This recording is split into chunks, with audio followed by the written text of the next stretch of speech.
Hello everyone, welcome back to the channel. I hope आप सभी बहुत ही अच्छे होंगे और इसी के साथ हम आज की वीडियो शुरू कर लेते हैं। तो आज की हमारी वीडियो होने जा रही है क्लास 10th बिहार बोर्ड के स्टूडेंट्स के लिए। तो उनके बायोलॉजी का हम आज चैप्टर एक स्टार्ट करने वाले हैं जो है रिप्रोडक्शन। ठीक है, तो जीव जनन, जीवों में जनन, ये चैप्टर का नाम है आपके टेक्स्ट बुक में। तो इंग्लिश में बोलते हैं जनन को रिप्रोडक्शन। तो वो चैप्टर आज हम देखने वाले हैं और उसमें क्या होगा, हम लोग जनन के टाइप देखेंगे और फिर उसमें डिफरेंट जीवों में कैसे जनन होता है उसके बारे में हम जानेंगे इस चैप्टर में। तो अगर अभी तक आपने अदर जो वीडियोस हमने पोस्ट किए बायोलॉजी की उससे अभी तक नहीं देखा है तो जाके आप हमारे चैनल के साइंस के प्लेलिस्ट में वो चेकआउट कर सकते हैं उन वीडियोस को। और भी अदर सब्जेक्ट्स की पढ़ाई हो रही है जो फ्री में ये कंटेंट अवेलेबल करवाया जा रहा है आपके लिए हमारे चैनल पे, तो उनके भी डिफरेंट प्लेलिस्ट है, जाके उन प्लेलिस्ट को आप चेकआउट कर सकते हैं। फाइनली स्टार्ट कर लेते हैं हमारा आज का वीडियो। तो बायोलॉजी का ये चैप्टर है जिसमें हम पढ़ने वाले हैं जनन के बारे में, प्रजनन भी आप इसे बोल सकते हैं। तो जीवों में जनन कैसे होता है इस चैप्टर में हमें ये जानना है। तो सबसे पहले समझ लेते हैं जनन क्या है, प्रजनन क्या है, रिप्रोडक्शन है क्या।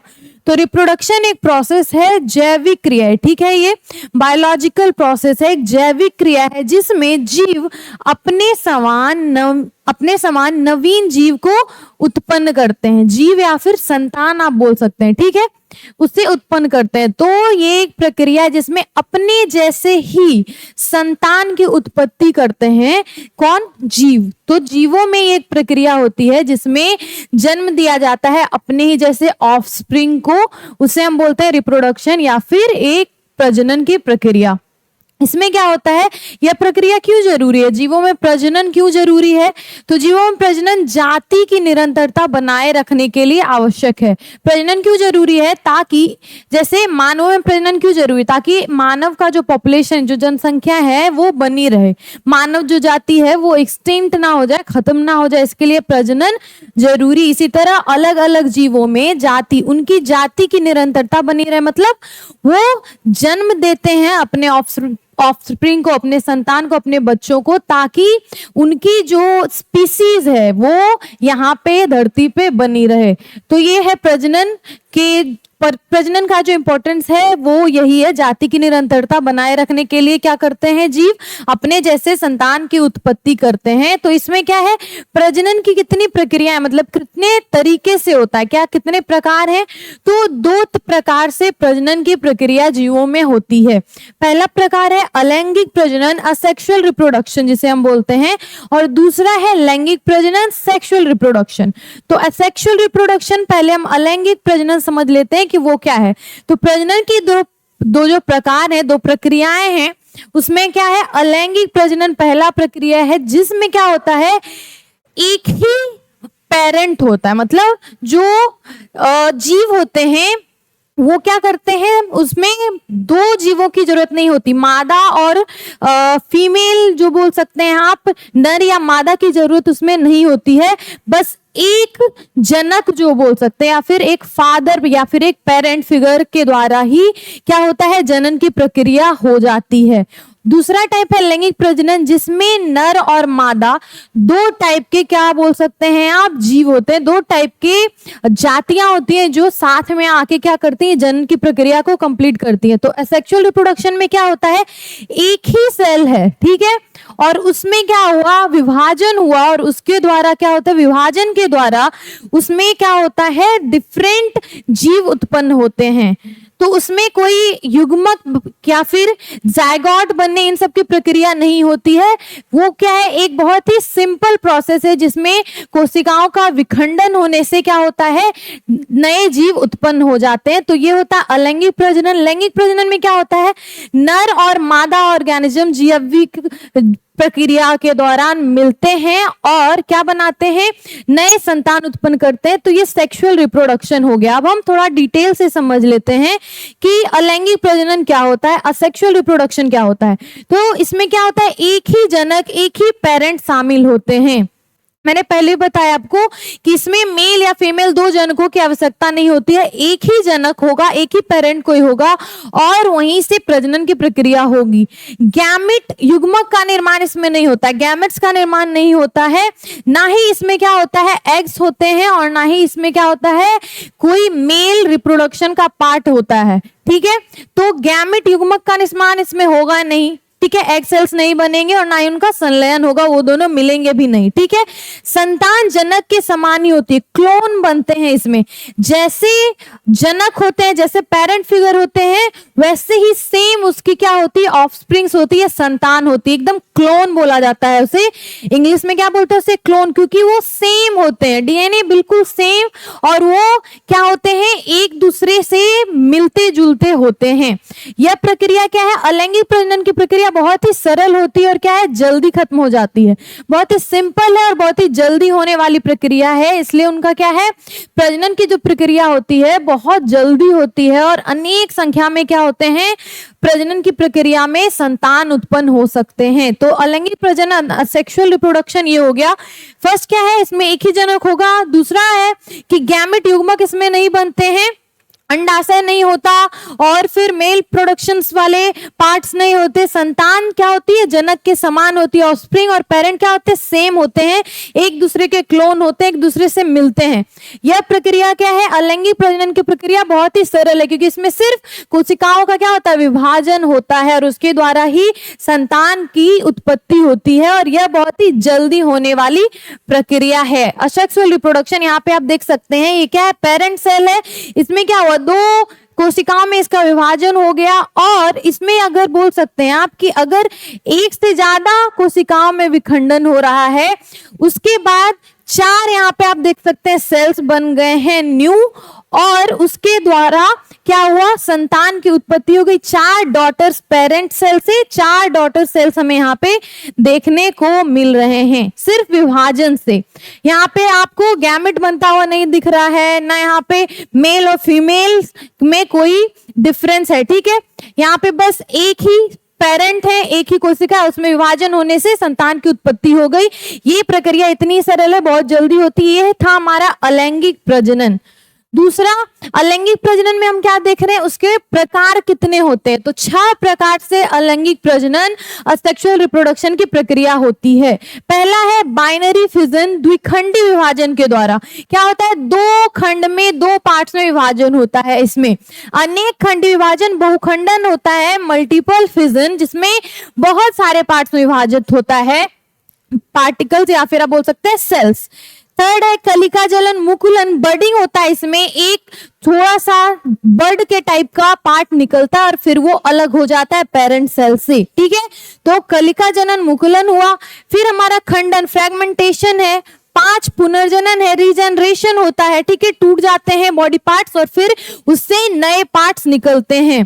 वनस्पति जनन है, कायिक प्रवर्धन वेजिटेटिव प्रोपिगेशन, इसमें क्या होता है ये प्लांट्स में ज्यादातर देखने को मिलता है और एक ही क्या होता है प्लांट में एक पत्ते से क्या होगा डिफरेंट आप नए पौधे उगा सकते हैं, तो ये वेजिटेटिव प्रोपिगेशन होता है। तो 6 तरह से अलैंगिक प्रजनन की क्रिया होती है। अलैंगिक प्रजनन है तो बहुत सिंपल सरल जल्दी होने वाली चीज, लेकिन उसमें 6 प्रकार से ये प्रजनन की प्रक्रिया विभिन्न जीवों में हमें देखने को मिलती है। अब हम थोड़ा डिटेल्स में समझ लेंगे कि ये 6 प्रकार कैसे होते हैं और ये किन किन जीवों में होते हैं। तो द्विखंडी विभाजन सबसे पहला हमारा प्रकार था अलैंगिक प्रजनन असेक्सुअल रिप्रोडक्शन का। इसमें क्या होता है बाइनरी फिजन, द्विखंडी विभाजन कैसे होगा, एक कोशिका 2 में विभाजित होती है। इसमें क्या होता है एक पेरेंट सेल जो है वो 2 कोशिकाओं में विभाजित हो जाती है, देख सकते हैं आप यहाँ 2 कोशिकाओं में विभाजित हुई और यहाँ पे फिर 2 सेल्स का निर्माण हो गया। ठीक है, यहाँ से विभाजन की प्रक्रिया शुरू होती है। ये पेरेंट सेल है, एक सेल हुआ, यहाँ से विभाजित हुआ, 2 न्यूक्लियस बने और यहाँ पे फिर 2 आप देख सकते हैं यहाँ से टूट जाएगा ये और 2 सेल्स बन जाएंगे। ये द्विखंडी विभाजन, द्वि मतलब 2, तो एक पेरेंट सेल से 2 सेल का निर्माण होता है और ऐसे ही ये किसमें हमें देखने को मिलता है, तो अमीबा में ये प्रक्रिया होती है। अमीबा में प्रजनन की प्रक्रिया क्या है, अलैंगिक प्रजनन होता है और वो अमीबा का एक सेल फिर पहले 2 सेल बनाता है, 2 से 4 ऐसे उसमें प्रजनन की प्रक्रिया होती होती है, और ये किसमें देखने को मिलेगा? बैक्टीरियाज में, जीवाणु में। इसमें भी क्या होगी? द्विखंडी विभाजन की प्रक्रिया के द्वारा प्रजनन की प्रक्रिया, रिप्रोडक्शन की प्रक्रिया होती है। वो अपनी तरह के ही क्लोन्स का निर्माण करते हैं, ठीक है, संतान का निर्माण करते हैं जो बिल्कुल मिलते जुलते होते हैं। ये था द्विखंडी विभाजन। ये किसमें होगा? अमीबा और जीवाणु में। और इसमें कैसे प्रजनन की प्रक्रिया होती है? तो एक सेल, एक कोशिका से वो 2 कोशिकाओं में, 2 सेल में विभाजित हो जाते हैं। ये बहुत ही सिंपल प्रक्रिया थी। अब हम दूसरा देख रहे हैं, कौन है टाइप? दूसरा टाइप है अनेक खंडी या बहुखंडन, मल्टीपल फिजन, ठीक है। पहले हमने देखा द्विखंडी, तो 2 पार्ट में बट रहे थे सेल्स। इसमें क्या होगा? मल्टीपल फिजन होता है। इसमें एक कोशिका कई कोशिकाओं में विभाजित हो जाती है, ठीक है। इसमें कोई सेट नंबर नहीं है, बहुत सारी कोशिकाओं में विभाजन हो जाता है। उदाहरण इसका है प्लाज्मोडियम। एक कोशिका से क्या हुआ? डिफरेंट कोशिकाएं आपको यहाँ बनती दिख रही हैं, ठीक है। बहुत सारी कोशिकाएं बनना शुरू हो जाती हैं एक ही कोशिका से। तो उसमें क्या होता है? अनेक खंड विभाजन, बहुखंडन होता है। यह है अलैंगिक प्रजनन की प्रक्रिया, क्योंकि एक ही सेल आपको यहाँ देखने को मिल रहा है। ज्यादातर अलैंगिक प्रजनन की प्रक्रिया 1 सेल ऑर्गेनिजम्स में होती है, ठीक है, एक कोशिकीय जीवों में होती है। तो एक कोशिका का यहाँ पे क्या हुआ? विभिन्न कोशिकाओं में, कई कोशिकाओं में, 2 से ज्यादा कोशिकाओं में विभाजन देखने को मिलता है। और ये किसमें होगा? प्लाज्मोडियम नामक जीव में ये अनेक खंडी विभाजन, बहुखंडन देखने को हमें मिलता है, जो है अलैंगिक प्रजनन की प्रक्रिया, ठीक है, अलैंगिक प्रजनन के प्रकार। अब थर्ड टाइप हम देख लेते हैं। थर्ड टाइप है कलिका जनन, मुकुलन या फिर बर्डिंग, ठीक है। तो ये किसमें होता है? यीस्ट या हाइड्रा में होता है। इसमें क्या होता है? शरीर से एक छोटी कलिका बाहर निकलती है, बर्ड, ठीक है। ये बाहर निकलेगा और क्या होगा? न्यूक्लियस का विभाजन होता है, ठीक है। ये क्या? छोटी बर्ड ये निकली और ये यहाँ से कट के एक नई कोशिका बनाएगी और क्या होगा? एक नया जीव बन जाएगा, ठीक है। यीस्ट और हाइड्रा में देखने को मिलता है। ये क्या है? पेरेंट सेल है। ये एक कोशिका थी, इससे क्या हुआ? एक न्यू आप बोल सकते हैं बर्ड निकला, ठीक है, एक कली निकली टाइप। जैसे फूल क्या होता है? फूल में कली निकलता है, तो वो बिल्कुल डिफरेंट है। यहाँ पे बर्ड बोला जा रहा है, तो ये फूल नहीं है, हाइड्रा है। और यीस्ट क्या है? जीव है, ठीक है, बहुकोश के जीव, जिसमें क्या होता है? वो क्या करते हैं? उसमें एक छोटा सा बर्ड निकलता है, पहले एक मुकुलन की क्रिया होती है और वो क्या होता है? कट जाता है शरीर से। तो पेरेंट सेल से वो कटने के बाद एक पूरा टोटली न्यू संतान होता है, न्यू ऑर्गेनिज्म होता है, जिसमें क्या होगा? हमें बर्डिंग के द्वारा प्रजनन, रिप्रोडक्शन की प्रक्रिया देखने को मिलती है। किसमें? यीस्ट और हाइड्रा नामक जीवों में। तो ये है बर्डिंग या मुकुलन, हमने देख लिया थर्ड टाइप। और फोर्थ टाइप क्या है? फोर्थ टाइप है अलैंगिक प्रजनन में खंडन, फ्रेगमेंटेशन। जीव का शरीर टूट कर नए जीव बना लेता है, ठीक है। एक ही जीव है, ठीक है, एक ही जीव है और ये टूटेगा और फिर एक नए जीव का निर्माण होगा, फिर टूटेगा, फिर नए जीवों का निर्माण होगा, ठीक है। एक ही जीव से वो टूट जाते हैं। फ्रेगमेंटेशन, खंडन मतलब टूट जाना। जितनी पार्ट में वो टूटेगा उतने नए जीव होंगे। तो इस प्रक्रिया के द्वारा किसमें? स्पाइरोगायरा में अलैंगिक प्रजनन हमें देखने को मिलता है। एक ही जीव है और उसके खंडन, उसके टूटने से बहुत सारे नए जीवों का निर्माण होता है, जो क्या होते हैं? अपने पेरेंट्स के समान होते हैं, उसके क्लोन होते हैं, ठीक है। पेरेंट जो सेल था उसके ही समान होते हैं। ये स्पाइरोगायरा में हमें देखने को मिलता है। स्पाइरोगायरा नामक एक जीव है, जो क्या होगा? पेरेंट स्पाइरोगायरा फिलामेंट ये है। ये टूटा यहाँ से, तो फर्स्ट जो टूटा वो एक जीव अलग, ये टूटा ये एक जीव अलग, फिर यहाँ से वो टूटेगा तो ये एक न्यू जीव। ऐसे ही टूटते टूटते फ्रेगमेंटेशन के द्वारा क्या होता है? इसमें प्रजनन की प्रक्रिया होती है। तो ये खंडन, फ्रेगमेंटेशन हमने देख लिया। अब क्या है? फिफ्थ है पुनर्जनन, रीजेनरेशन की प्रक्रिया के द्वारा अलैंगिक प्रजनन होता है। कटांग फिर से नया जीव बनाता है, ठीक है। कटांग फिर से नया जीव बना लेगा। मान लीजिए प्लेनेरिया है या स्टारफिश है, इसका एक आपने पार्ट काट दिया, शरीर का कोई अंग कट गया, तो वो जो अंग है वो नए जीव में डेवलप हो जाएगा। सेम वो कैसा दिखेगा? जो पेरेंट था, पेरेंट सेल था, उसके ही तरह नजर आएगा, ठीक है। जिससे वो टूटा है उसी के जैसा दिखेगा। आप मान लीजिए ओरिजिनल प्लेनेरिया ये है, ठीक है, ये है ओरिजिनल प्लेनेरिया। ये था हेड और सेक्शन। ये अगर आपने बीच से तोड़ दिया तो इसका जो हेड है और इसका जो लास्ट का पार्ट था, इसमें पहले मान लीजिए हेड और टेल है, ठीक है। तो टेल अगर वाला पार्ट है तो उसमें हेड निकल जाएगा और फिर अगर जिसमें हेड था उसमें टेल निकल जाएगा। तो प्लेनेरिया आपने एक को दो में अगर तोड़ा तो वो दो से चार बन जाएंगे। उसमें नए जीव क्या होते हैं, रीजनरेशन उसमें होता है, पुनर्निर्माण हो जाता है नए अंगों का, और उससे क्या होते हैं, नए जीवों का निर्माण होता है। ठीक है, डे 1 आप यहां देख सकते हैं रीजनरेशन पीरियड होता है, और ऐसे ही नए नए जीवों का निर्माण वो करते रहते हैं अपने आप को तोड़ के। जैसे एक जीव है प्लेनेरिया, उसने क्या किया, अपने शरीर को तोड़ लिया डिफरेंट भागों में, और जितने भागों में उसने तोड़ा उन भागों में एक पूरा प्लेनेरिया डेवलप हो जाएगा, एक पूरा जीव न्यू उत्पन्न हो जाएगा। तो इसके द्वारा वो अलैंगिक प्रजनन, अलैंगिक क्या बोल सकते हैं, सेक्सुअल रिप्रोडक्शन करता है। प्लेनेरिया या फिर स्टार फिश में भी ये प्रक्रिया देखने को मिलती है। तो स्टार फिश और प्लेनेरिया करता है पुनर्जनन, रीजनरेशन के द्वारा अलैंगिक प्रजनन।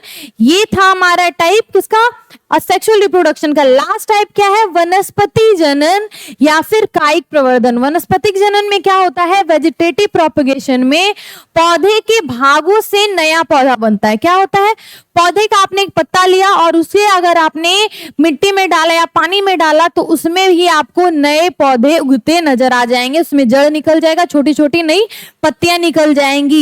तो इसमें वनस्पतिक जनन, कायिक प्रवर्धन में क्या होता है, पौधे के भागों से नए पौधे बनने लगते हैं। जैसे आप ये प्लांट देख रहे हैं, ये क्या है, एक लीफ है। ठीक है, ब्रायोफाइलम क्या है, ये एक ब्रायोफाइलम नामक एक पत्ता है जिसमें क्या हुआ, आप यहाँ देख सकते हैं छोटे छोटे बर्ड्स निकल रहे हैं, छोटे छोटे पौधे निकल रहे हैं एक पत्ते से। तो ये क्या है, वनस्पतिक जनन है। छोटे छोटे जो जड़ और पत्ते और तना आप देख रहे हैं, इसे आप लेके कहीं और लगाएंगे तो एक नए पौधे का आपको देखने को मिलेगा डेवलपमेंट। ठीक है, तो इसमें जो जितने सारे नए आपको प्लांट्स देखने को मिल रहे हैं छोटे, ये क्या होंगे, बड़े प्लांट्स में विकसित हो जाएंगे, और उन्हें अच्छा मिट्टी मिला, खाद मिला, पानी मिला और सूर्य की रोशनी मिली। तो ये क्या है, वेजिटेटिव प्लांटेशन है, आप बोल सकते हैं प्रोपगेशन, जिसमें क्या होता है, पौधे के ही पार्ट से दूसरे नए पौधों का निर्माण हम करते हैं, या फिर वो नेचुरल तरीके से होता है। इसलिए किसमें देखने को मिलता है, आलू, अदरक, ब्रायोफिलम। आलू की खेती कैसे होती है, बहुत आपने देखा होगा, आलू की जब खेती होती है, जड़ से आलू निकलता है तो किसान छोटे छोटे आलूओं को रख लेते हैं कि नेक्स्ट टाइम वही आलू फिर से वो बीज की तरह उपयोग करेंगे और नए पौधे का निर्माण होगा। आलू जो फल है, अगर आप बोल सकते हैं, जो जड़ जमीन के नीचे होता है, उसमें आप देखेंगे कि आलू बहुत टाइम अगर ऐसे जगह पे रह गया जहां थोड़ी बहुत पानी थी या फिर उसे थोड़ा भी क्या मिला, मॉइस्चर मिला, तो उसमें नए नए व्हाइट आपको जड़ देखने को मिलेंगे। वही अगर आप मिट्टी में लगा दे तो एक नए प्लांट का निर्माण हो जाता है। तो आलू, अदरक भी ऐसे ही, अदरक के भी आप पौधे लगा सकते हैं, अदरक को भी ऐसे ही रखा जाता है। अगले साल किसान उसका यूज करते हैं नए पौधे को उगाने में। आलू, अदरक, ब्रायोफिलम, आप यहाँ पे उसके पत्ते को देख रहे हैं, पत्ते से ही नए पौधों का निर्माण हो गया। तो वनस्पतिक जनन, कायिक प्रवर्धन में क्या होता है, पौधे के भागों से ही नया पौधा बनने लगता है। पौधे का ही भाग था ना आलू, जो जड़ में था, और उसके बाद उस आलू का यूज करके हमने नए पौधे बनाए जिससे हमें और आलू मिला। ठीक है, तो ये था वानस्पतिक जनन, कायिक प्रवर्धन, वेजिटेटिव प्रोपगेशन। अलैंगिक प्रजनन का ये लास्ट प्रकार है। ठीक है, तो 6 प्रकार हमने देखे अलैंगिक प्रजनन के, जिसमें हमने क्या देखा, एक ही सेल से क्या हो रहा था, द्विखंडी विभाजन, बहुखंडी विभाजन, फिर हमने मुकुलन देखा। ये सारे जो प्रक्रियाएं हैं वो क्या है, अलैंगिक प्रजनन, असेक्सुअल रिप्रोडक्शन की प्रकार है, जिसमें क्या होता है, एक ही जनक होते हैं, एक ही पेरेंट सेल होता है।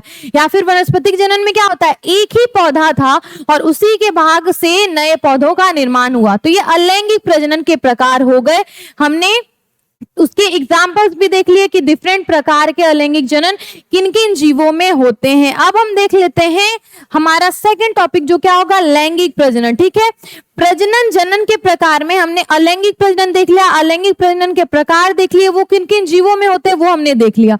अब हम लैंगिक प्रजनन समझ रहे हैं कि लैंगिक प्रजनन जो सेकंड टाइप है, सेक्सुअल रिप्रोडक्शन, वो कैसे होता है। तो इनमें क्या होगा, 2 जनक होंगे, 2 पेरेंट्स होंगे। ठीक है, एक नर एक मादा। क्या होगा, एक नर एक फीमेल, मेल और एक मादा फीमेल। ठीक है, दो होते हैं इसमें गैमेट्स, अंडाणु और शुक्राणु होता है। अंडाणु किसमें पाया जाएगा?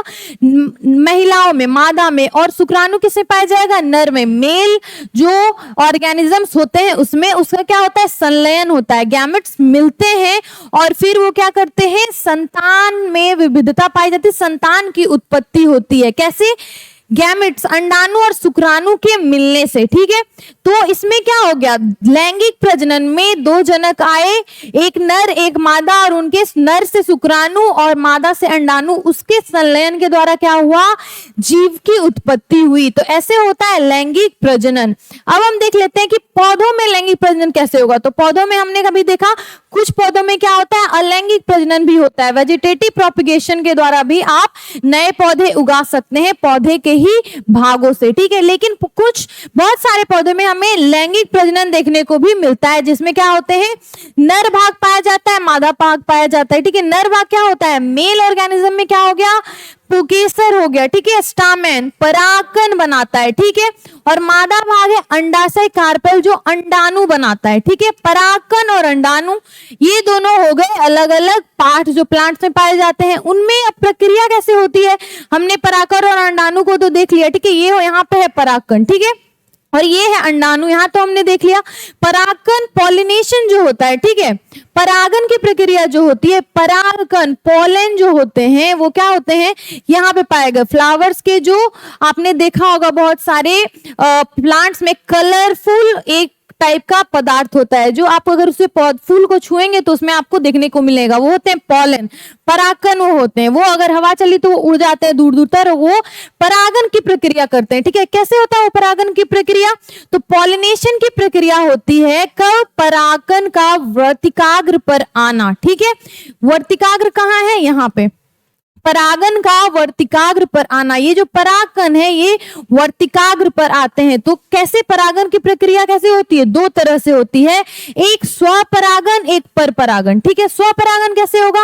एक ही फूल, एक प्लांट में एक फूल है, ठीक है, उसी फूल में क्या है? नर भाग भी है, मादा भाग भी है। नर भाग कौन सा हो गया? स्टामेन भी है, और मादा भाग अंडाशय भी है। तो परागकण और अंडाणु दोनों है उसमें। तो परागकण उसमें जो होगा वो उसी फूल के वर्तिकाग्र पर आ जाएगा। जैसे अगर मान लीजिए ये परागन है और ये इसी फूल के वर्तिकाग्र पर आया तो ये स्वपरागन है। लेकिन मान लीजिए ये परागन है और ये किसी और आप प्लांट है, ठीक है, ये फ्लावर है, और इसमें से जो ये वर्तिकाग्र है इस पे आ गया ये, तो ये क्या हो गया? पर परागन आपको देखने को मिल रहा है। ठीक है, स्वपरागन में क्या होगा? एक ही फूल में परागकण क्या होते हैं? वर्तिकाग्र पे आ जाते हैं उसी फूल के। लेकिन पर परागन में क्या होगा? दूसरे फूल के वर्तिकाग्र पर चला जाएगा। एक परागन क्या है? वो बहुत सारे अन्य फूलों के वर्तिकाग्र पर जब जाता है तो उसे क्या बोलते हैं? पर परागन की प्रक्रिया होती है। ठीक है, तो परागन की प्रक्रिया हमने देखी। पौधे में सबसे पहले देखा कि लैंगिक प्रजनन में क्या होगा? नर भाग मादा भाग पाए जाते हैं, और उसके बाद उन दोनों की जो उनमें क्या होगा? परागकण और अंडाणु होंगे, और उन दोनों के यूज से हम क्या करेंगे? प्रजनन की प्रक्रिया। लेकिन उसमें जो प्रक्रिया है मेन वो होती है परागन की। ठीक है, पॉलिनेशन की, जिसमें परागकण क्या होता है? फूलों के वर्तिकाग्र पर आ जाता है। ये वर्तिकाग्र मैंने आपको बताया। और परागन की प्रक्रिया भी दो टाइप्स की होती है, एक स्वपरागन, एक परपरागन, जिसमें स्वपरागन में एक ही फूल के वर्तिकाग्र पर उसी फूल का परागकण आएगा। परपरागन में क्या होगा? एक ही फूल का नहीं यूज होता है, एक फूल का परागन मानिए बहुत सारे अदर फूलों पे उड़ के चला गया, तो वो परपरागन की प्रक्रिया है। आपको यहां तक सारी बातें समझ में आ गई होंगी। तो अब हम क्या देख लेते हैं? हमारे परागन की प्रक्रिया तो हमने देख ली। अब दूसरी प्रक्रिया क्या होती है? परागन की प्रक्रिया के बाद निषेचन, फर्टिलाइजेशन की प्रक्रिया होती है। तो परागकण जो होते हैं वो वर्तिकाग्र पर आ गए और वहां से कहा जाएंगे? वो बीजांड में। बीजाणु से मिलेगा क्या? परागकण। ठीक है, तो वहां होगा मादा गैमेट और नर गैमेट का संलयन। ठीक है, और बीज का निर्माण होगा। ठीक है, पहले क्या हुआ? पहले प्रक्रिया में हमने देखा परागन की प्रक्रिया हुई, पॉलिनेशन की। उसके बाद दूसरी प्रक्रिया है निषेचन की, फर्टिलाइजेशन की, जहां पे नर व मादा गैमेट्स मिलते हैं। नर और मादा गैमेट्स में क्या क्या हमने देखा? नर भाग है हमारा स्टामेन, जिसमें परागकण पोलन देखने को मिलता है, और मादा भाग है हमारा अंडाणु। ठीक है, तो जो परागकण है वो अंडाणु से क्या हुआ, मिला, अंडाणु से मिलता है और उससे क्या होगा, निषेचन की प्रक्रिया फिर होगी, क्योंकि वहां पे दोनों नर और मादा भाग मिल गए हैं। अब वहां पे निषेचन की प्रक्रिया होगी संलयन के द्वारा और बीज निर्माण होगा। क्या होगा फिर वहां पे, बीज निर्माण। निषेचित अंडाणु से क्या होगा, अंडाणु जो वहां पे था वहां परागकण आया, उन दोनों का संलयन हुआ, ठीक है, परागन की प्रक्रिया के द्वारा। अब उसका क्या होगा, जो अंडाणु वहां पे है वो बीज बनाएगा, ठीक है, मादा भाग है अंडाणु, वहां उससे अंडाणु से बीज बनेगा और बीज के द्वारा क्या होगा, फिर हमारा अंडाशय फल में परिवर्तित होता है। क्या होता है, अंडाशय जो बना वो क्या होता है, पहले बीज बना, बीज लगा, बीज कहाँ लगा, मिट्टी में हमने उसे लगाया और उसके बाद क्या होता है, अंडाशय से फल का निर्माण होता है, ठीक है, जो अंडाशय था फूलों में, ठीक है, उससे होता है फल का निर्माण। और जो बीज था वो क्या होगा, आपने फल अगर खाया होगा तो उसमें ही आपको बीज देखने को मिलता है, जो क्या होता है, अंडाणु, ठीक है, अंडाणु हो गया बीज और जो अंडाशय था वो क्या बन गया, फल। तो इससे ही क्या होती है, हमारे पूरी लैंगिक प्रजनन की प्रक्रिया होती है और इसी बीज के द्वारा फल हम लोग खा लेंगे। फल क्या होगा, पौधे फल को त्याग देते हैं, ठीक है, ये हमने पढ़ा था सर्जन वाला, जब मैंने आपको टॉपिक पढ़ाया तो आपने देखा था उत्सर्जन में पौधे क्या करते हैं, पौधे उत्सर्जन की प्रक्रिया में अपशिष्ट पदार्थों को बाहर निकालते हैं, तो जो फल होते हैं जिनका यूज नहीं हुआ वो फल भी वो गिरा देते हैं और वो फिर मिट्टी में मिलेगा। बीज से क्या होगा, नए पौधों का निर्माण होगा, या फिर वो उस बीज को क्या करते हैं, लोग कलेक्ट करते हैं, फार्मर्स कलेक्ट करते हैं और फिर इन बीजों का यूज करके नए पौधे का निर्माण करते हैं, या फिर फार्मिंग में, कृषि में उन बीजों का यूज होता है। तो ऐसे ही पौधों में क्या होती है, लैंगिक प्रजनन की प्रक्रिया देखने को मिलती है, जो पॉलिनेशन परागन की प्रक्रिया के द्वारा होती है, जिसमें कितनी प्रक्रियाएं हमने देखी। सबसे पहले हमने क्या देखा, नर और मादा भाग थे पौधे में और उनमें क्या हुआ, फिर परागन की प्रक्रिया हुई, जिसमें पॉलन क्या हुआ, अंडाणु और परागकण मिले और निषेचन की प्रक्रिया हुई और फिर निषेचन की प्रक्रिया के बाद बीज निर्माण हुआ, क्योंकि जो निषेचित अंडाणु था वो बीज में बदल गया और जो अंडाशय है वो किसमें बदलेगा, फल में परिवर्तित हो जाएगा और फिर उन बीजों के द्वारा ही क्या होगा, नए पौधों का निर्माण होगा। तो ये थी पौधों में लैंगिक प्रजनन की प्रक्रिया। इसमें हम देख सकते हैं एक फ्लावर है, यहीं पे आपको परागन देखने को मिलेगा और यहीं पे प्रजनन जनन की प्रक्रिया भी होती है। इंसेक्ट के द्वारा भी पॉलन होता है, कुछ इंसेक्ट बैठते हैं जैसे बीज, वो फूलों पे बैठे उनका रस लेने के लिए, लेकिन वो फूलों में जो परागकण है वो उन इंसेक्ट्स में लग जाता है, ठीक है, और वो इंसेक्ट्स अगर दूसरे फूलों पे बैठे तो इससे पर परागन की प्रक्रिया वो करते हैं, या फिर स्वपरागन भी हो सकता है। एक ही फूल का जो परागकण है उसी फूल के वर्तिकाग्र पे आ जाएगा और वहां से वो अंडाशय में जाएगा, ठीक है, जहां पे बीजाणु और अंडाणु से क्या बनेगा, बीज बनेगा। तो ये प्रक्रिया होती है इंसेक्ट पॉलिनेशन की। विंड पॉलिनेशन भी होगा।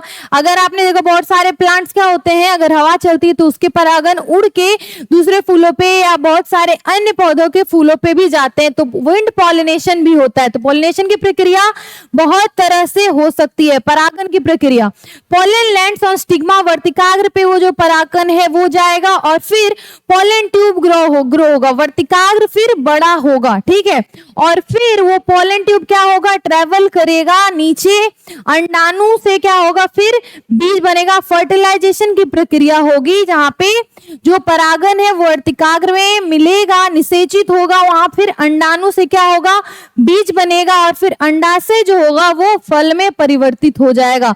तो यही प्रक्रिया होती है। सीड फॉर्मेशन हो रहा है फर्टिलाइजेशन के द्वारा और फिर उन सीड से नए प्लांट्स बन रहे हैं और फिर फ्रूट का डेवलपमेंट भी हो रहा है। तो ये पूरी पौधों में लैंगिक प्रजनन की प्रक्रिया हमने देखी।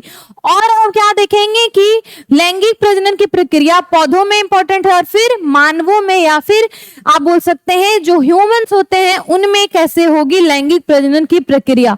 तो लैंगिक प्रजनन की प्रक्रिया नर जनन तंत्र उसमें आएगा, फिर मादा जनन तंत्र फीमेल रिप्रोडक्टिव ऑर्गन्स आएंगे और यहाँ पे मेल रिप्रोडक्टिव ऑर्गन्स, तो सबसे पहले हम वो पढ़ लेते हैं कि मेल रिप्रोडक्टिव ऑर्गन्स में क्या है। टेस्टिस, वृषण जिसे हम बोलते हैं, वो पहला नर जनन तंत्र में आ गया।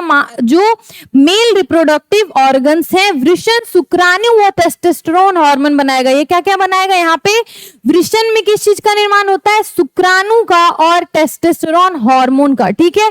उसके बाद हमारी नर जनन तंत्र में क्या आ जाएगा? शुक्रवाहिनी, वास डिफरेंसेस आ जाएगा, ठीक है। शुक्रवाहिनी होगी, वृषण होगा, और तीसरा क्या है? लिंग, पेनिस होगा, ठीक है। तो पीनस, वेस डिफरेंसेस और टेस्टिस, इसमें क्या होगा? सबसे पहले शुक्राणु बनता है वृषण में, और फिर शुक्राणु को कौन कैरी करेगा, ले जाएगा, उसका वहन कौन करता है? शुक्रवाहिनी। और फिर पेनिस जो होती है, पीनस, शुक्राणु को स्त्री के शरीर में, जो फीमेल्स होती है उनके शरीर तक पहुंचाने में मदद करता है। शुक्राणु इसमें क्या हो गया? तो मेल रिप्रोडक्टिव ऑर्गन्स में शुक्राणु ही क्या है? मेन भूमिका निभाता है, किसमें? प्रजनन की प्रक्रिया में शुक्राणु होगा। और फीमेल्स में हम फिर क्या देखते हैं? फीमेल्स में क्या होगा?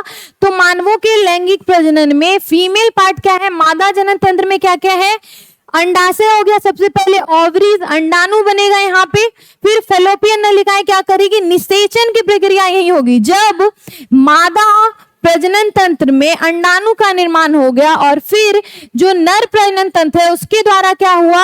स्थानांतरण हो गया शुक्राणुओं का, कहाँ पे? मादा प्रजनन तंत्र में, ठीक है। और यहाँ पे वो फैलोपियन नलिका में मिले कौन? अंडाणु और कौन? शुक्राणु, जो नर प्रजनन तंत्र का भाग है। तो उसके बाद यहीं पे फैलोपियन नलिकाओं में उनका निषेचन होता है। और गर्भाशय यूटेरस में क्या होगा? गर्भाशय का ये जो पार्ट है, यहाँ पे फिर जब निषेचन की प्रक्रिया पूरी हो जाती है तो भ्रूण का विकास यहाँ पे होता है, ठीक है। निषेचन प्रक्रिया के बाद भ्रूण का विकास यहाँ पे होगा, ठीक है, फीटल जिसे आप बोलते हैं। फिर योनि है, योनि होगी जब शुक्राणुओं को ग्रहण किया जाता है, तो शुक्राणु को ग्रहण किसमें करेंगे हम लोग? योनि में, ठीक है। तो जो मानव में लैंगिक प्रजनन की प्रक्रिया है वो कैसे होगी? नर प्रजनन तंत्र में हमने देखा वृषण है, शुक्रवाहिनी है और लिंग है, इनके द्वारा क्या हुआ? शुक्राणु बना और शुक्राणुओं का स्थानांतरण हुआ कहाँ पे? जो मादा जनन तंत्र है वहां तक, और वहीं पे निषेचन की प्रक्रिया हुई शुक्राणु और अंडाणुओं के मिलने से। और फिर निषेचन की प्रक्रिया के बाद गर्भाशय जो भाग है उसमें क्या हुआ? भ्रूण का विकास होना शुरू हुआ। और फिर मानवों में भ्रूण का विकास कब होता है? कितने महीने तक? 9 महीने तक भ्रूण का विकास होता है, और उसके बाद जनन की प्रक्रिया पूरी होती है, ठीक है। अपने जो संतान होते हैं उसको जन्म देने के बाद जो किसमें होता है? महिलाओं के द्वारा ये होता है। तो ये पूरी प्रक्रिया थी मानवों में लैंगिक प्रजनन की, जिसमें निषेचन की प्रक्रिया कैसे होती है अब हम ये समझ लेते हैं। सो शुक्राणुओं और अंडाणुओं के मिलने से युग्मनज जायगोट बनते हैं, ठीक है। तो जायगोट क्या करेगा? इन दोनों के मिलने से जो जायगोट का निर्माण हुआ ये है अंडाणु, ठीक है, और ये हमारा शुक्राणु, और इन दोनों के मिलने से फिर जायगोट का निर्माण हुआ। और यही युग्मनज क्या होते हैं? जायगोट के निर्माण के द्वारा ये भ्रूण में परिवर्तित होते हैं। जो गर्भाशय में क्या होता है? उसे गर्भाशय में स्थान मिलता है, और वहीं से जो युग्मनज है, जायगोट है, वो फीटस में बदलता है, और फीटस का विकास फिर एक पूरे ह्यूमन बेबी आप बोल सकते हैं, एक इंसानों की संतान में हो जाता है, और वहीं पे शिशु का विकास होता है। जो ह्यूमन बेबीज होते हैं उनका विकास होता है गर्भाशय में। तो ये पूरी प्रक्रिया थी जो मानवों में लैंगिक प्रजनन की प्रक्रिया हमने देखी। अब हम इसे समझ लेते हैं कि जब निषेचन की प्रक्रिया पूरी हो जाती है और जायगोट का निर्माण हो जाता है, ठीक है। जायगोट का निर्माण यहाँ पे फैलोपियन ट्यूब में स्पर्म आया और वहां पे वो मिला किसी अंडाणु से, उसके बाद जायगोट का निर्माण हुआ, ठीक है। जायगोट के निर्माण के बाद उस सेल्स का क्या होता है? विभाजन होने लगता है। जायगोट के निर्माण के बाद सेल्स के विभाजन से जब वहां पे ब्लास्टोसिस्ट का निर्माण हो जाता है, इतनी बार सेल्स का क्या हुआ?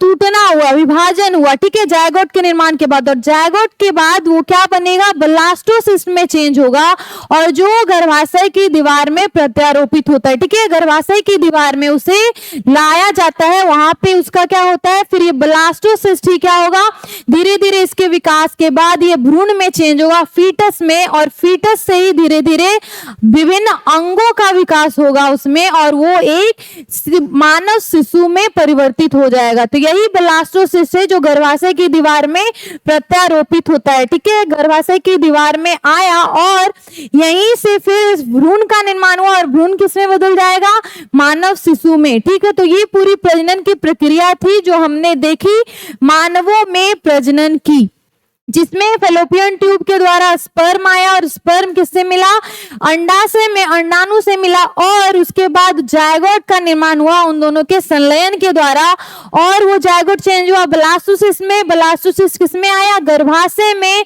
और गर्भाशय में भ्रूण के निर्माण के बाद वो पूरा विकसित हो जाता है, उसमें अंगों का विकास होने लगता है, विभिन्न अंग बनते हैं, और यही प्रक्रिया क्या देती है, मानव शिशु को जन्म देती है। ये पूरी प्रक्रिया हमने समझ ली। अगर आपको इन पूरी प्रक्रियाओं में जो पादप में जनन हमने देखा और मानव में जन्म हमने देखा, उन दोनों में कोई भी प्रॉब्लम है तो अपने क्वेरीज को, अपने डाउट्स को कमेंट सेक्शन में आप डाल सकते हैं। अब हम बात कर लेते हैं इस चैप्टर में ये जो इंपॉर्टेंट टॉपिक है एक और, जनन स्वास्थ्य, रिप्रोडक्टिव हेल्थ की, ठीक है। तो किशोरावस्था में क्या होता है, डिफरेंट चेंजेस हमारे शरीर में, ह्यूमंस बॉडी में देखने को मिलते हैं। किशोरावस्था में क्या होता है, परिवर्तन जो होता है वो लड़कों में क्या होता है, उनका आवाज भारी हो जाता है और दाढ़ी मूछों का आना शुरू हो जाता है, ठीक है, टेस्टोस्टेरोन का जो लेवल है वो बढ़ने लगता है। और फिर लड़कियों में क्या होता है, स्तनों का विकास होता है, मासिक धर्म आने लगता है, पीरियड्स आने लगता है। ये सारे जो परिवर्तन है वो हमें किशोरावस्था में देखने को मिलते हैं। इससे क्या होता है, ये सारे जब चीजें होने लगती हैं तो जो आप बोल सकते हैं नेचुरल डेवलपमेंट है वो हो रहा है, नॉर्मल डेवलपमेंट हो रहा है ह्यूमंस का, और फिर वो तैयार हो जाते हैं। किस लिए, वो स्वस्थ जो होता है, एक स्वास्थ्य होता है जिसमें वो जनन की प्रक्रिया को सही तरीके से पूर्ण कर पाएंगे, कंप्लीट कर पाएंगे। दोनों में, ये दोनों चीजों में देखने को मिलती है। आप लड़कों में भी लड़कियों में भी उनका लंबाई का बढ़ने लगता है और हार्मोनल कुछ परिवर्तन, चेंजेस आने लगते हैं, ठीक है, जिसमें क्योंकि वो उस टाइम किशोरावस्था में क्या होते हैं, जो डेवलपमेंट होता है वो इसलिए होता है ताकि वो फ्यूचर में क्या हो सके, जनन की प्रक्रिया में एक हेल्दी ह्यूमन फंक्शन जो होता है वो कर सके, ठीक है, जनन की प्रक्रिया अच्छे से कर सके। फिर हम इसमें इस चैप्टर में क्या है इंपॉर्टेंट, गर्भ निरोधक के उपयोग, ठीक है। तो प्रेगनेंसी और जो जनन की प्रक्रिया होती है वो क्या है, जो ह्यूमन से बहुत ही आप बोल सकते हैं एक जटिल प्रक्रिया है। तो आप जनन की जब बात करते हैं और जनन स्वास्थ्य की जब बात करते हैं, रिप्रोडक्टिव हेल्थ की, तो इसमें गर्भ निरोध के जो उपयोग हैं वो क्या है, उसका जानना बहुत इंपॉर्टेंट है। बाधा विधि, बैरियर विधि इसमें आता है गर्भ निरोध में, जिसमें कंडोम का यूज करते हैं, ठीक है। और फिर गर्भ निरोधक गोलियां भी आती हैं जो पिल्स होता है, जो क्या करती है, हार्मोन्स का नियंत्रण करती है और वो जनन के प्रक्रिया को बाधित करती है, जिससे जो अनवांटेड क्या बोल सकते हैं, जो प्रेगनेंसी है वो ना हो और प्लान्ड प्रेगनेंसी की ओर ज्यादा ध्यान दिया जाए, ताकि क्या हो सके, अब जब प्रेगनेंसी वांटेड हो, जब लोगों को बच्चा चाहिए, तभी वो क्या कर सके, प्लान कर सके ये पूरी प्रजनन की प्रक्रिया, ठीक है। स्थायी विधि, ये सारी क्या विधियां थी, अस्थायी थी, ये जब आपको जरूरत हो तो आप ये चीजें यूज करते हैं। लेकिन स्थायी विधि क्या होती है, जब आपको जनन की प्रक्रिया आप नहीं करनी है, एक एज के बाद क्या होता है, ये प्रक्रिया बहुत ही अनहेल्दी होगी आपके लिए, तो क्या करते हैं, पुरुषों में नसबंदी वैस्कोटमी की क्या होती है, प्रक्रिया की जाती है डॉक्टर्स के द्वारा, और महिलाओं में भी बंध्याकरण या फिर ट्यूबैक्टोमी की प्रक्रिया होती है। तो ये दोनों प्रक्रियाओं के द्वारा क्या होता है, गर्भ निरोध की प्रक्रिया होती है, जिसमें प्रेगनेंसी को क्या वॉलंटरली रोका जाता है, ठीक है। तो ये थी जनन रिप्रोडक्शन सिस्टम से रिलेटेड कुछ हमने देखी जो उसमें यूजफुल है, आप बोल सकते हैं एक तरह से टूल्स, ठीक है, कि ताकि अनवांटेड जो प्रेगनेंसी है वो ना देखने को मिले। अब हम आ जाते हैं जो STDs होते हैं, यौन संचारित रोग। ठीक है, तो यौन संचारित रोगों में जो रोग है वो आते हैं एड्स, गोनोरिया, सिफिलिस। ये सारे जो डिजीज है वो क्या है, यौन संचारित रोग कहलाते हैं। ठीक है, और इसका कारण है, एड्स होने का कारण है HIV वायरस, जिसकी वजह से एड्स रोग होता है। और बैक्टीरिया, डिफरेंट बैक्टीरिया है, उनके कारण होता है गोनोरिया और सिफिलिस, जो कि यौन संचारित रोग हैं। जब एक दूसरे के कांटेक्ट में फीमेल मेल्स एक दूसरे के कांटेक्ट में आते हैं तो इन रोगों के फैलने की आप बोल सकते हैं चांसेस ज्यादा होती है। तो इसके लिए क्या है, फैलाव इसका कैसे होता है, असुरक्षित यौन संबंधों द्वारा। जब जो आप बोल सकते हैं अनसेफ कांटेक्ट होता है जब फीमेल मेल्स में, तब इन रोगों के फैलने की आप बोल सकते हैं एक वजह वो बनता है। और फिर इनके बाद जो संक्रमित सुई है या फिर खून है, वो अगर आप मान लीजिए कोई ऐसा पर्सन है जिसे एड्स, गोनोरिया, सिफिलिस ये सारी बीमारियां हैं और उसे कोई सुई लगी और वही सुई गलती से मान लीजिए किसी डॉक्टर को ही या फिर किसी अन्य पर्सन को लग गया, तो उसके द्वारा भी ये रोग फैलते हैं एक से दूसरे में। आप फैलने की बात सोच सकते हैं। और डिफरेंट, अगर खून जब ब्लड का आप ट्रांसफर करते हैं तो उसे चेक किया जाता है कहीं STDs तो नहीं था इन पर्सन को, ताकि दूसरे पर्सन को अगर ब्लड मिला तो उसे इन समस्याओं से बचाया जा सके। ठीक है, ताकि ये सारी चीजें चेक कर ली, जांच की जा सके उसकी, और ताकि अगले पर्सन तक ये बीमारियां जो है वो ना पहुंचे। रोकथाम इनका कैसे हो सकता है, जो STDs होते हैं उनका सुरक्षित यौन व्यवहार के द्वारा। आप जो सुरक्षित तरीके हैं, सुरक्षित टूल्स हैं जो वो यूज करें जब आप फीमेल मेल्स या फिर दो पर्सन किसी सेक्सुअल कांटेक्ट में एक दूसरे के साथ आ रहे हो तब, या फिर जागरूकता फैलानी चाहिए इन रोगों के बारे में। ठीक है, ये रोग क्या है, ट्रीटेबल है, ये कोई छुआछूत वाली बीमारी नहीं है। लोग बहुत सारे क्या बोल सकते हैं, कुछ बुराइयां सोच लेते हैं इन रोगों के बारे में, या फिर कुछ उनका मिसकंसेप्शंस होता है जो उन्हें क्या होनी चाहिए, दूर करनी चाहिए। जो सरकारी बहुत सारे प्रोग्राम चलते हैं और इन रोगों से जुड़ी जो आप बोल सकते हैं बुरी सोच है उन्हें दूर किया जाता है जागरूकता अभियानों के द्वारा, ताकि इन बीमारियों से जुड़ी जो अलग जानकारियां हैं वो उन्हें मिल सके, इनके रोकथाम से जुड़ी जानकारियां मिल सके, इनके कारण के बारे में पता चल सके, ताकि इन बीमारियों के फैलाव को रोका जा सकता है। ठीक है, तो ये चीजें हमने पढ़ ली यौन संचारित रोग में, और हमने देख लिया प्रजनन क्यों किया जाता है, प्रजनन कैसे होता है, ये सारी चीजें हमने देख ली। अब इसमें एक और टॉपिक है कि प्रजनन, जो मानवों में प्रजनन है उसका महत्व क्या है। ठीक है, या फिर सिंपली जिन हर जीवों में जो प्रजनन की प्रक्रिया होती है उनका महत्व क्या है। तो जाति की निरंतरता, हमने पहले स्लाइड में ही पढ़ा कि प्रजनन की जो प्रक्रिया है उसका रीजन क्या है, सबसे बड़ा जाति की निरंतरता। जो स्पीसीज है उसका जो पॉपुलेशन है एक मेंटेन होता रहे, बना रहे। ठीक है, वो खतरे में ना आ जाए, उनकी आबादी, उनकी जो जनसंख्या है। इसके लिए क्या होता है, प्रजनन की प्रक्रिया बहुत जरूरी है। दूसरी क्या है, अनुवांशिक विविधता बनी रहे। जैसे आप बोल सकते हैं कि डिफरेंट स्पीसीज क्या है, अगर उनके डिफरेंट स्पीसीज अवेलेबल है या फिर वो आप विकास उनका हो रहा है तो उनका क्या एक अनुवांशिक विविधता बनी रहती है हमारे अर्थ पे। अगर कोई स्पीसीज मर गया, कोई स्पीसीज विलुप्त हो गया तो उसका बहुत सारा हानि देखने को मिलता है हमारे एनवायरनमेंट पे, हमारे अनुवांशिक विविधता पे, जो क्या है जेनेटिक्स है हमारे उस पे भी।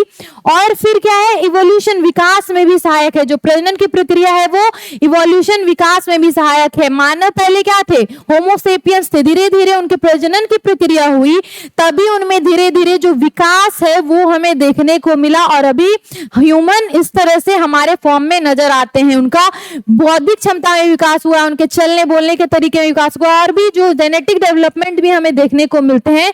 तो इवोल्यूशन के हिसाब से भी, विविधता के विकास के हिसाब से भी, और जाति, एक जनसंख्या, एक पॉपुलेशन स्पीसीज का बना रहे, उसके भी लिहाज से क्या है, प्रजनन की जो विधि है वो बहुत ही महत्वपूर्ण है। ठीक है, तो हमने प्रजनन के महत्व को भी समझ लिया। अब है कुछ महत्वपूर्ण परिभाषाएं जो हम समझ लेते हैं। जो हमने इतनी चीजें पढ़ी, इनमें क्या किया, हमने कुछ वर्ड्स का उपयोग किया था। ठीक है, तो अगर आपको वर्ड्स का मतलब नहीं पता है तो चैप्टर को समझने में हो सकता है दिक्कत होगी, तो हम पहले वर्ड्स के मतलब में भी थोड़ा समझ लेते हैं। मैंने ऐसे तो आपको सभी का डेफिनेशन अच्छे से बताया, उसके जो प्रोसेस की विधि सारी थी वो सब मैंने अच्छे से बताया। तो अब हम जो कुछ वर्ड्स वर्ड्स थे उनका भी मतलब समझ लेते हैं। तो प्रजनन क्या है?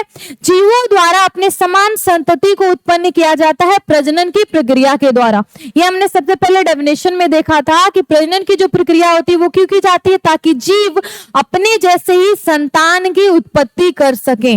उसके बाद निषेचन एक वर्ड है। निषेचन की प्रक्रिया क्या होती है? नर और मादा गैमेट का इसमें क्या होता है? संलयन होता है, मिलना होता है। ठीक है, ये थी निषेचन की प्रक्रिया जो मानवों में, पौधों में देखने को मिलती है, लैंगिक प्रजनन में देखने को मिलती है।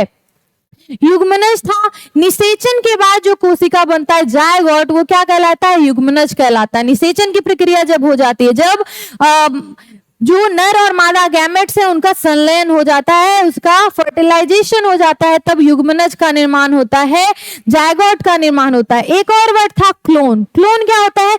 जनक के समान जीव, जो पेरेंट सेल था उसी के समान सेल बना, तो वो क्या है? क्लोन है। ठीक है, या फिर पेरेंट जो फिगर होते हैं उनके समान ही, सेम दिखने वाला, सेम जेनेटिक प्रॉपर्टीज हो उसमें, ऐसे जो सेल्स अगर उत्पन्न हो रहे हैं तो वो क्लोन्स कहलाते हैं, एकदम अपने पेरेंट्स के समान होते हैं। ठीक है, एक और वर्ड है परागन। परागन की प्रक्रिया क्या होती है? पॉलिनेशन की प्रक्रिया। परागकण जो होता है उसका वर्तिकाग्र पर आना, ताकि वर्तिकाग्र के द्वारा वो क्या कर सके? बीजाणु बीजांड में जा सके। ठीक है, तो परागन की प्रक्रिया क्या होती है? परागकण वर्तिकाग्र पर जाता है। इसमें परागन दो तरह से होता है, स्वपरागन, परपरागन, ये भी हमने समझा। तो ये सारे कुछ वर्ड्स थे जिसकी हमने परिभाषाएं समझ ली। तो ये पूरा चैप्टर था जिसमें हमने देखा जो जनन की प्रक्रिया होती है, प्रजनन की प्रक्रिया विभिन्न जीवों में कैसे होती है, प्रजनन के टाइप्स क्या थे, और हमने डिफरेंट एग्जाम्पल्स और उनके सारे प्रोसेस को अच्छे से समझा। तो कोई भी अगर आपको इस चैप्टर में डाउट है, कोई भी क्वेरी या फिर कोई सजेशन भी है, तो वो इस वीडियो के कॉमेंट सेक्शन में आप डाल सकते हैं। फाइनली हम बात कर सकते हैं हमारे पब्लिकेशन के बारे में, जो है रोशनी पब्लिकेशन, जो 17 सालों से पब्लिकेशन के क्षेत्र में काम कर रही है और आपके लिए लेके आई है क्लास 10th, क्लास 9th के स्टूडेंट्स के लिए ये सारी बुक। तो क्लास 10th के स्टूडेंट्स के लिए यहाँ पे आप देख सकते हैं हिंदी की, इंग्लिश की और हमारी संस्कृत की किताबें, साथ ही साथ हमारा बुक्स जो है सोशल स्टडीज की बुक्स, जिसमें हिस्ट्री, पॉलिटिकल साइंस, इकोनॉमिक्स और ज्योग्राफी की किताब है, और फिर हमारी बहुत सारी किताबें जिसमें क्वेश्चन बैंक है, बहुत ही न्यूली आप बोल सकते हैं एडिटेड हमारा क्वेश्चन बैंक है, जो आपके एग्जामिनेशन में, आपके एग्जाम प्रिपरेशन के लिहाज से बहुत ही हेल्पफुल होगी।